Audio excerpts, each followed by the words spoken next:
making more possible.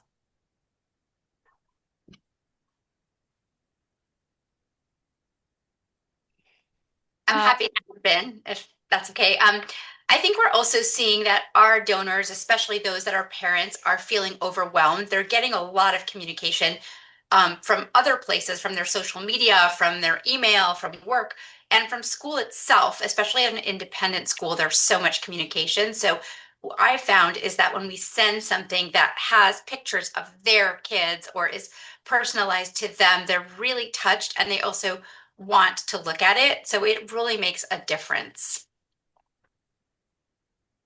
Definitely. Alex? Sure, all great points. I'll just add a couple of things. Having been around a little bit longer, a little more than 40 years, I think obviously things have changed so much. Um, I, I think a little more recently, as unusual, not unusual, but maybe you wouldn't have thought about it, but I actually think COVID probably instigated a lot of this. And in the sense that we were somewhat separated, it actually, I think, brought us together in a lot of ways because we had to do this. We had to make it personal. We had to Mhm. touch them in a certain way. And I think I'd also say having, well, they're in their 20s now, but my daughters, it's kind of a me generation. These people, younger people now with social media and texting and phones, there's a certain degree of control that they have. And I think we have to meet them there. Hence social media and texting. It's a little bit different than the direct mail that we used to do. And then just all the giving days, everything's so virtual now. I just my point is, I think things have changed so quickly. We have to meet them where they are, and that's I think where everything is headed, and that we're doing in our programs at our institutions for sure. Yeah, it's a great point. I think about how much has changed to the point where I think Spotify is a great example, right? I remember when I used to listen to music on my iPod with my headphones. Now I have AirPods and an iPhone. Yeah. But just the app knows my listening history so well that it'll curate playlists for me, and I can't even count how many new songs or artists I've discovered just because Spotify is feeding that content to me. But that's really the norm. People are coming to expect that they live in a world where everything is personalized and attuned to who they are and what they want.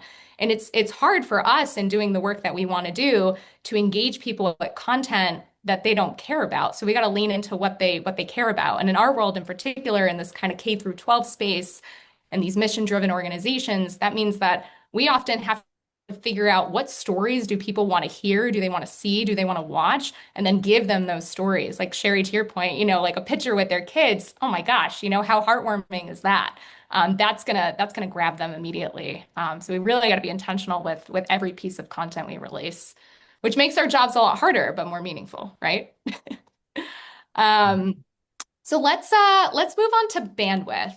Many K through 12 teams, I'm sure you've seen this on your side at Blackbaud, working with all of these different schools. And Shari, I'm sure you've seen this too within your own school. But a lot of teams are small and they're stretched thin. So how can digital tools help them deliver personalized donor experiences without adding even more work to their plate? Whoever wants to kick us off, feel free. Elizabeth, I think I saw that you unmuted. Sure.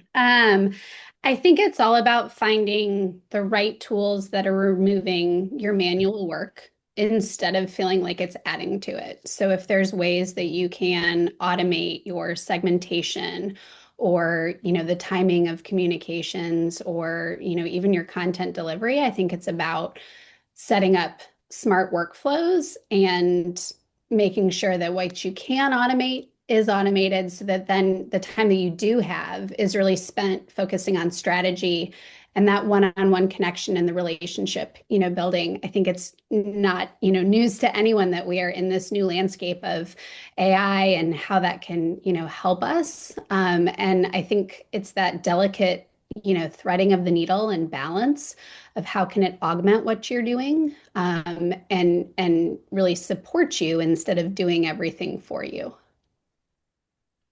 Great point. And I would add to that, one of the things that we've liked just to speak about Storyraise is that a lot of the smaller reports that we do for donors, we can replicate them and use them for different donors, but we can personalize them. And so we have found that that's been really impactful and people have really appreciated that and being able to send it in this way that looks really professional, but we don't have to do it from scratch for each donor. So we're really trying to lean into that this year, and we're finding that people are responding well to it, because as you said, our teams are stretched thin. So having to reinvent the wheel and figuring it out each time is not something we can do, but we do realize that there's a demand for something that's personal and that we've taken the time to think about what the donors care about. I'll just quickly add some of what Elizabeth said as well. Segmentation is so important. And if I fall back on my analytics and data intelligence background, there's a lot of screening services out there, and it's not just about wealth, right? It is nice to find somebody's public assets and their wealth and their giving, but a lot of services now are returning, persona information. So messaging and storytelling, what's going to resonate with this pocket of donors and prospects as to that group of donors and prospects. So some persona information to the segmentation and the screening can be extremely valuable. And from a platform to, again, both of y'all's points, and I'll speak to RENXT. There are workflows that you can set it and forget it. So alumni engagement. So an alum reaches out, then a week later they get this message, a week after that they get that message. You can do the same thing with new donors. New gift comes in, and these series of things happen that you've set up that you don't even have to manage any longer. Birthdays, whatever it might be. So get your platforms to work for you, I guess, is what I'm trying to say. And then lastly, without adding more staff, and I'm sure you're all doing this, but tap into those parents, tap into those friends, those board members, those trustees, get them on board to help you fundraise, help them recruit other donors. If you're not doing that, I'm sure you've thought about it, but now's the time to do that and get them involved, give them a handful of prospects in a portfolio that can all, again, mostly be managed. I know it can through our NXT, but through your platforms as well. So recruit some good volunteers is where I'll end. All great points. Thank you. And I'll just add that, at least in our space, things take so much time to write, to edit, to get approved. Like everything can take time.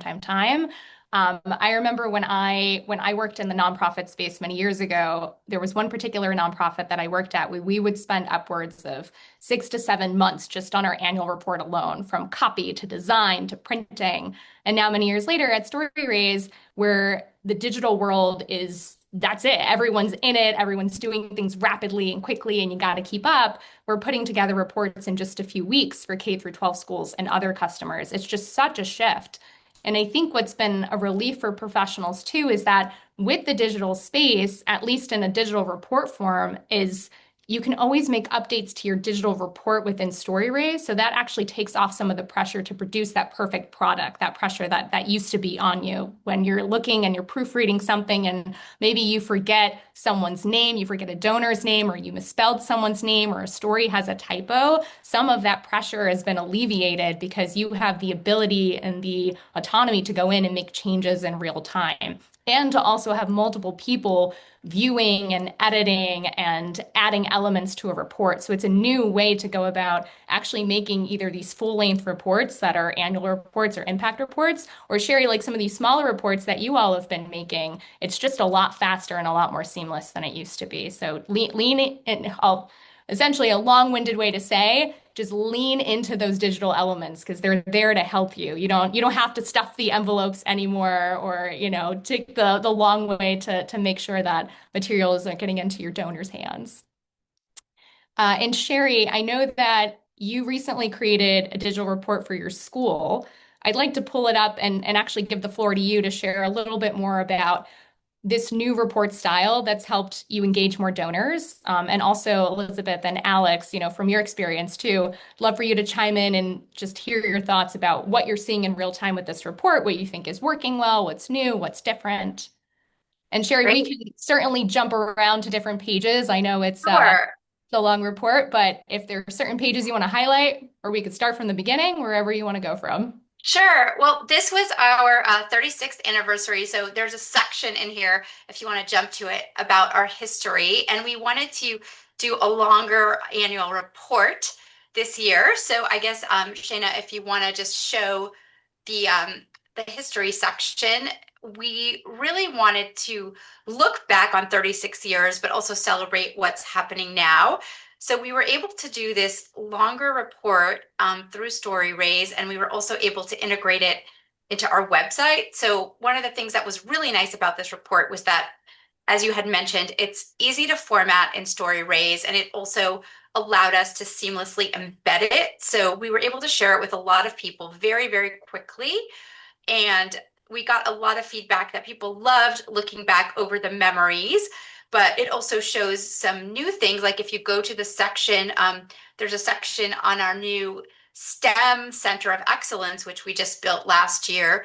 So we were also able to put pieces of this in the report. And in fact, we were able to pull some of these pieces out of the report and make an individualized report for the families that supported the STEM Center. So we were able to get some double use out of these sections. So we really appreciated the ability to make the design look really clean and professional. We could share it. It's embedded on our website, but we could also share it with a link. We could also share it as a PDF. And we're also planning on printing it to have as a piece to commemorate our 36th. So it's been a really great experience to be able to put this together. And like you said, it is a faster process to put it together through this software and online than it would have been if we had printed it the old-fashioned way. Yeah, absolutely. And what I love about these new digital reports instead of this kind of old-fashioned print report, if you hand off an old-fashioned print report to someone, you immediately lose track of engagement once you hand over that report. So you don't know if it's on someone's desk, maybe they chucked it in the trash, maybe they read it from cover to cover, but you really have no idea because there's no paper trail. But that's not the case with digital. You can actually go in and look at the analytics and the metrics and see maybe people are spending a lot of time on page 3 as opposed to page 6. Why is that? Maybe they're clicking on some of the buttons that you had on page 3, but none of the buttons on page 6, or they watched a video. But it's all dynamic and you can actually get a sense for what people are taking an interest in. And then you can learn from that, which is not at all the experience when you have a print report. You put in so much time and effort, and then you're not always sure how it's being received unless people give you that verbal feedback. So I'm all for the digital reports. And also, Shari, I believe you all did this too. But if you're working within Storyraise, you can connect your CRM to Storyraise. So it imports all of your data so you can filter what donors see. So maybe donor A is seeing a certain story about a student receiving a scholarship, but donor B is seeing something completely different because the scholarship isn't really something that they're interested in. But there's a way to actually have more control over that too, which is something new that we're seeing. I was just going to say, like, along those lines, um, relevance, I think, beats volume. And so, especially what you just said in terms of, seeing what is really relevant to that particular donor and then taking those analytics, and applying them either to a specific, continued campaign ask or a, continued cultivation around whatever portion that was or whatever that topic was, to continue to make sure that they know, hey, here's what you did, but here's where you're going with it. So that, again, you really are personalizing their experience with what matters most to them. All great points. I'll just add on too from a platform perspective in NXT, almost to go back to the first question in the first part of the conversation, and to a little bit to Elizabeth's point. Shari, people they want to hear the stories, of course, but they want the information, that the contributions they're giving, and what are you doing with it? Where are they going? What are they being used for? So it is so important to be able to have that information, in a PDF, like you said, or link, to go back and thing, right? Not waiting for the annual report to show up in the mail and the magazine, but to be able to have your hands on it right away and file through it just quickly like that through the pages. So again, I think our donors want to see what's going on and where the investment is going, and what a great way that report you just shared, and hopefully all that information is flowing from easy forms and such in NXT or in your platforms as well, making it easy. Yeah, great. And we know a lot of schools are just getting started, or some are very advanced, but there are a handful that are kind of starting to dip their toe into the digital world and explore what does it mean to have a digital strategy. Is there anything that those schools can implement quickly to improve their donor personalization? Just one short, easy step that you've seen that's been effective?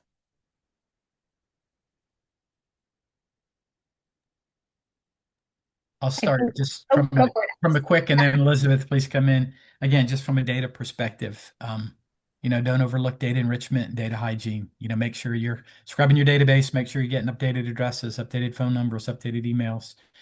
With texting and email communication, it's so key. Sometimes I think people forget to do that on a consistent cadence. And so I'll just hit that part off is before you even get started, make sure your data is good and as clean as possible. Definitely. Step one. And once that data is clean, I think it's, really about setting the table with segmentation so that the message that you're, starting is, as we've said, meeting them where they are. So if you're sending a message to grandparents, that messaging is going to be very different than your most recent alums. And, really also trying to figure out based on what you might know, in terms of whether you're starting off with an ask or if you're just starting off with a warm nurture, and the friends raising, element of it to get going. Yeah, I agree with both what Elizabeth and Alex said. And I would add two things. One, I think Alex mentioned this. We've just recently started to really collect cell phone numbers for our alums, which I guess didn't used to be as much of a thing many years ago. But now that everyone has a cell phone, we're finding that younger generations don't necessarily use email the way our generation did. So we're realizing that texting you have to use it judiciously. You don't want to spam people, but we have found that WhatsApp and text are an important part of our strategy. So that's something that doesn't cost a lot of money. And, we have some products that integrate the texting ability into our messaging. So that's been something we've started. And then I just want to go back to, I think, doing short reports is really part of our digital strategy. So being able to send people something short, personalized, that's an easy link where they can click on it and download it and see pictures of their own kids or the program that they supported, has been really, really impactful. We did a little bit of that in the past, and we're leaning into that and trying to really do more of that this year because we're seeing that that is the highest impact, even more than looking at the digital annual report. People want to see their own kids. They want to see what they supported and what they care about and what impacts their families. So we're really trying to focus on that a lot. I think I just Great. really quickly add, just because the question was around implementing quickly is peer-to-peer. Don't forget to get your students and their parents soliciting their networks and their family and their friends. It's easy to set up, it's easy to do, and you get a lot of new donor names and a lot of new gifts at that campaign, but also going forward. Again, I'm sure a lot of you all are doing that, but if you're not, it's easy to implement and get started. You should be. Yeah. And even I think just bare minimum, right? If you're not including someone's name, that goes such a long way. I get so many text messages nowadays, Shari, to your point, of organizations that I was connected to, and they'll start off with my name and a question. I'm like, who is this? I open it up and I'm like, oh, it's this organization. But that will get their interest right away because you're name dropping them. That's a personal element. And Shari, I wonder if you could share a little bit about the community report that you just shared with us on screen and just give us a sense as to how it was received, how the community responded to this digital format. Because we know a lot of K through 12 schools are exploring with it right now. Yeah, I think, we got some responses where people really felt like it was incredible and very in depth. They loved the format, thought it looked great. I think it was so we got all positive. I think it is hard to cut through the noise when people get a lot of messages. So we've sent it out a few different ways to people to figure out how to get the most traction.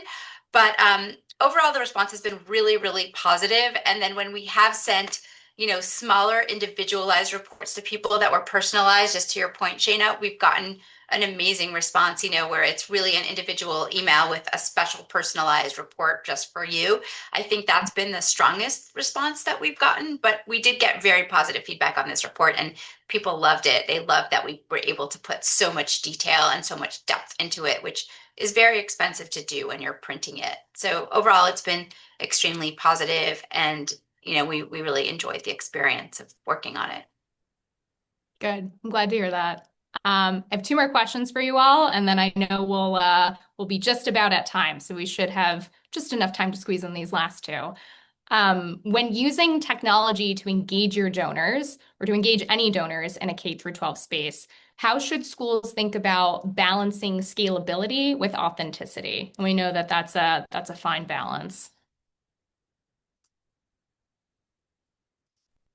I can take a stab at it. I would say it's important, if we mentioned taking a report and customizing it and personalizing it, we don't want people to feel like it's just a copy paste for them. So we have to be very careful in what we're sending and what we're personalizing. So it does take a little extra time and effort so that they're not just all getting the same report if we want it to feel special for our major donors. So I think it is adding touches, the pictures of your kids or a mention of a program that you supported, making sure it's customized. So I think that while it is important to do things that are automated and scaled, you also have to segment it carefully and personalize it carefully, because otherwise it does feel like you just pressed a button and got an automatic response. So I think knowing when you can send a mass email versus when it has to be personalized takes some thought.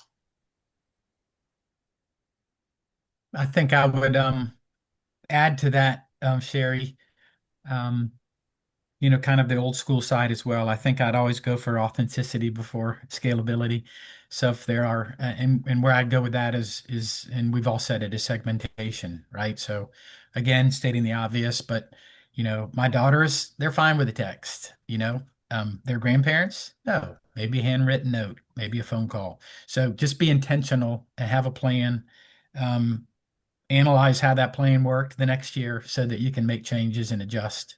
Um, Again, we've said it all on a lot of these questions. Just pay attention to the audience, um, and personalize it when it's important. And if it's not to the younger generation, if just a form or text is okay, then that's all good. I would say just again be intentional and pay attention to details like that. I have one quick thought. I know we're coming towards the end of our time. Yeah, please. I think it's, just another way where you can think about how technology is going to support the human element of it. So how can we use technology, whether it's, and shameless plug for our AI chat, but we were talking with the head of school about this and showing it the other day. Before you're planning a trip or before you're about to have like a meeting or a donor or something like that, and using the technology that's baked in a safe and responsible way to get the highlights or the notes about that particular, donor conversation, so that instead of all the prep that, you might have needed to call and pull, you have that information there that's really grounding you in the conversation that you're about to have, so that that particular donor or group of donors feels especially known. So I think that's the other, instead of, or the flip side of the coin, yes, there's all the mass communication, but then how do you also use the technology to augment your preparation for the in-person relationships and connections? Yeah, it's all very important. I always think of scalability as technology and then authenticity as anything human related, any type of story you're trying to tell, and you can't have one without the other. They're both very important. Well, it looks like we're just at time. If you have a final thought, something quick and snappy that you want to share, feel free. And if not, we'll wrap up. I'll just reinforce what Elizabeth said. I'm sure Shari has some examples too, but AI is here and it's coming. There's some great tools that we've already built in NXT, and I'm sure all of you all on your other platforms too. And embrace it. Again, I'm a little bit old school, so it's taken me a little bit longer, but I see the huge value of it. Even if in the end it still means I'm going to go sit down in front of somebody and talk to them to get me there. The AI can do amazing things to help expedite that process. Thanks, Alex. All right, great. Well, Elizabeth, Alex, and Shari, thank you for such a great conversation. Appreciate your time and your insights. To learn more about Blackbaud's K-12 work, click the link in the LinkedIn Live chat below. And again, if you'd like a sample of a personalized digital report made for your very own school, you can click the link in the chat and our report generator will make one for you. We hope you'll check out Storyraise and Blackbaud and start creating your own reports and videos that help you scale your very own donor engagement. If you have any questions about Storyraise or anything we discussed here today, you can reach out to me at shauna@storyraise.com. We're so glad you can join us for this installment of Boost. Stay tuned for our next session on March 25th. We'll have experts from Virtuous with us to talk through how nonprofits can personalize and also increase their donor engagement. And we'll see you all next time. Thanks, everyone. Bye-bye. Bye.